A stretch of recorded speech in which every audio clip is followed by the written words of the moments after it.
रहे आज बच्चों, आज मैं आपको रहीम दास का जीवन परिचय बहुत संक्षिप्त में बताना चाहता हूँ, उसे आप ध्यान से सुनें। रहीम का जन्म लाहौर में 1557 ईस्वी से 1627 ईस्वी तक माना जाता है। रहीम के पिता का नाम बैरम खां था।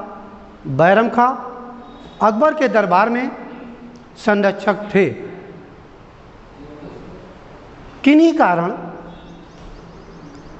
अकबर से और बैरम खां से कोई बात को लेकर मतभेद हो गया, तो उन्होंने सोचा क्यों ना बैरम खां को मुस्लिम का पवित्र स्थान जिसे मक्का के नाम से जाना जाता है उनको भेजने का प्लान बनाया। बैरम खां को मक्का भेज दिया और बैरम खां के शत्रु मुबारक को भेजकर उनकी हत्या करा दी गई। पता चला कि बैरम खां की मृत्यु हो गई है। रहीम का पालन पोषण अकबर ने स्वयं राजकीय कोष से किया। उनकी शिक्षा दीक्षा, उनकी रहने सहने की आदि व्यवस्था की। रहीम को बरबे नायक का जनक भी माना जाता है।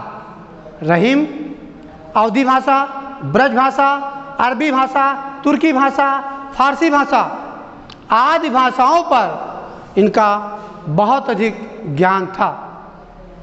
इन भाषाओं से प्रभावित होकर अकबर ने इन्हें अपने दरबार में 9 रत्नों में इनको स्थान दिया। इनके दोहा में नीतिपरक, उपदेशात्मक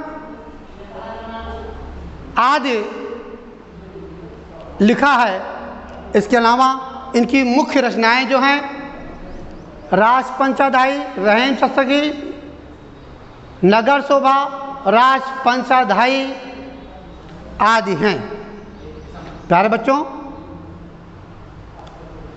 इसके आगे मैं आपको जो दोहा पिछले टर्न पर रह गया था उसको मैं दोबारा पढ़ाने जा रहा हूँ।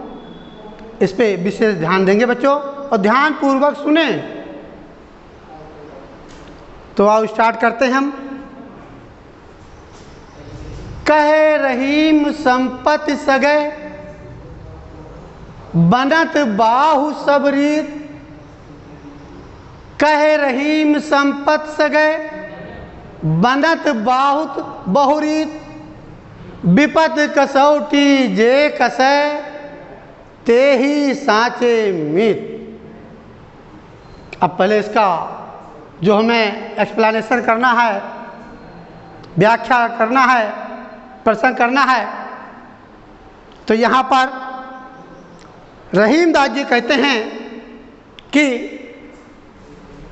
यदि आपके पास धन संपदा अधिक मात्रा में है तो बहुत से लोग, बनत माने बनते हैं, बहुत माने बहु, और बहु माने प्रकार और रीत से बनते हैं। लेकिन विपत मुसीबत, कसौटी माने कसना, जे कसे, रहीम दास जी कहते हैं जो व्यक्ति आपके मुसीबत में काम आए वही तेही माने वही आपका साँचे सच्चा मित्र होता है। अब इनके बाद में इनकी भाषा जो लिखा गया है ये ब्रज भाषा में लिखा गया है और ये इनकी जो शैली होगी ये उपदेशात्मक और नीति परक होती है। अब आइए मैं आगे बढ़ता हूँ दूसरे स्टेंजा की तरफ जो मैंने लिखा है अभी। दीनन सबन को लखत हैं, दीनन सबन को लखत हैं, दीन है लखै न कोय। दीनन सबन को लखत हैं, दीन है लखै न कोय। जो रहीम दीन है लखै, दीन बंधु सम होय। जो रहीम दीन है लखै, दीन बंधु सम होय। तो यहाँ पर इसका जो भावार्थ है, रहीमदास जी कहते हैं दीन का अर्थ होता है गरीब, सबन को सभी को, लखत, लखत माने दे होता है देखना। ये आजमगढ़ की तरफ की बोली है, देखना को लखत कहते हैं, लखना भी कहते हैं, लख भी कहते हैं। तो रहीमदास जी कहते हैं जो गरीबों की तरफ उनका ख्याल लगता है तो उसे दीन दीन है लखै न कोय। गरीब बंदा सभी पर ध्यान केंद्रित करता है, परंतु दीन है लखै न कोय। परंतु उस गरीब को कोई बड़ा व्यक्ति उसे कोई नहीं देखता है, उसके बारे में कोई नहीं सोचता है। फिर क्या कहा? जो रहीम दीन है लखै, जो रहीम दीन है लखै। रहीमदास जी कहते हैं कि जो व्यक्ति दीन है माने उन असहायों, उन गरीबों की मदद करे। लखै माने देखना भी होता है, लेकिन यहाँ मदद करने से है। तो जो रहीम दीन है लखै, दीन बंधु सम होय।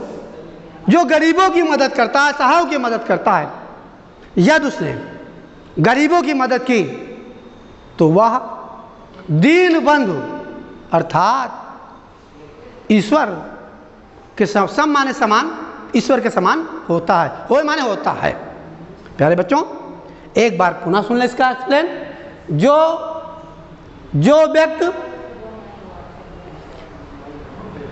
व्यक्ति दीन को देखता है, गरीबों को देखता है, असहाय को देखता है, वो ईश्वर के तुल्य होता है। अब आइए बात तीसरा स्टेंजा।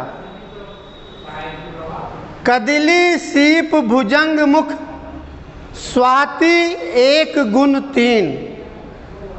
कदिली सीप भुजंग मुख, स्वाति एक गुण तीन।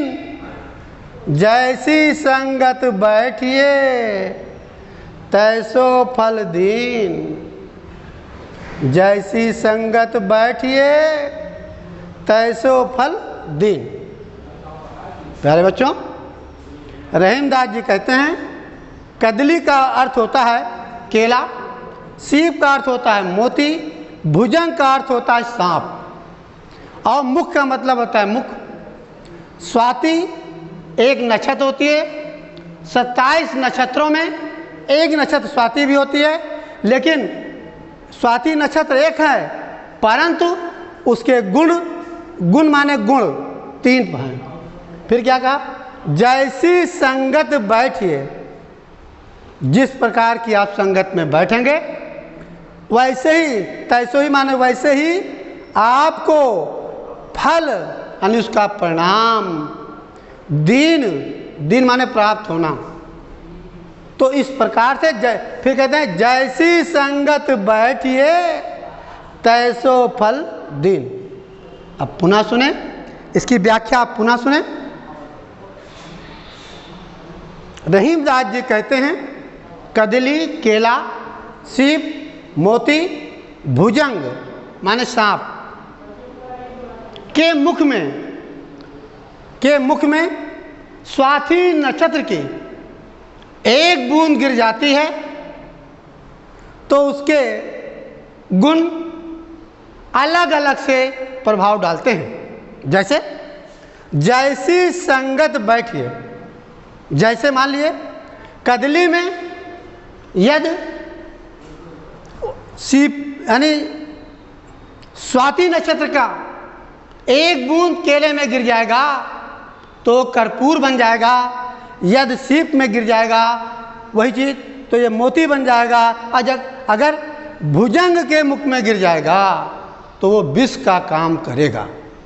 फिर यहाँ कहा गया स्वाति नक्षत्र की एक बूंद है लेकिन उसके गुण अनेक है।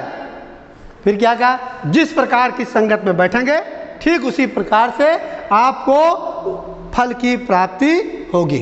अब चलते हैं मैं अगली दो तरफ। रही मन वो छे नरंते, रही मन वो छे नरंते, तजौ बैर अरुप्रीत। रही मन वो छे नरंते, तजौ बैर अरुप्रीत। काटे चाटे स्वान के, दू भात विपरीत। अब यहाँ पर ओछे का अर्थ होता है दुष्ट, नरन का होता है मनुष्य, तजो माने होता है त्यागना, बैर का मतलब होता है दुश्मनी, अरु का अर्थ होता है प्रेम, अरु माने और प्रीत माने प्रेम। काटे काटना, चाटे चाटना, स्वान कुत्ता, दुई माने दो प्रकार से, भात भात माने प्रकार, विपरीत। तो यहाँ पर रहीमदास जी कहते हैं कि मनुष्यों को दुष्ट व्यक्तियों से ना दोस्ती रखनी चाहिए थी ना बैर रखनी चाहिए थी। जिस प्रकार से कुत्ता काटे चाटे स्वान, कुत्ता यदि आपको काट लिया तो आपके अंदर विष फैल जाएगा, चाट लिया तो अपवित्र कर देगा। इस प्रकार से दुई भात विपरीत। तो इस प्रकार से कुत्ता, यहाँ पर जो तुलना की गई है कि ओछे नरन दुष्ट लोगों से और कुत्ते से तुलना दोनों की गई है कि ऐसा विपरीत ऐसा प्रेम हमें कदाप रखना नहीं चाहिए। ये मनुष्य के लिए बहुत बड़ा घातक होगा। अब यहाँ मैं बता चुका हूँ 4 दुआ, तो ठीक है। नेक्स्ट अब मैं जो शेष इसका भाग रह गया है मैं नेक्स्ट डे मैं फिर पुनः पढ़ाऊँगा। Thank you.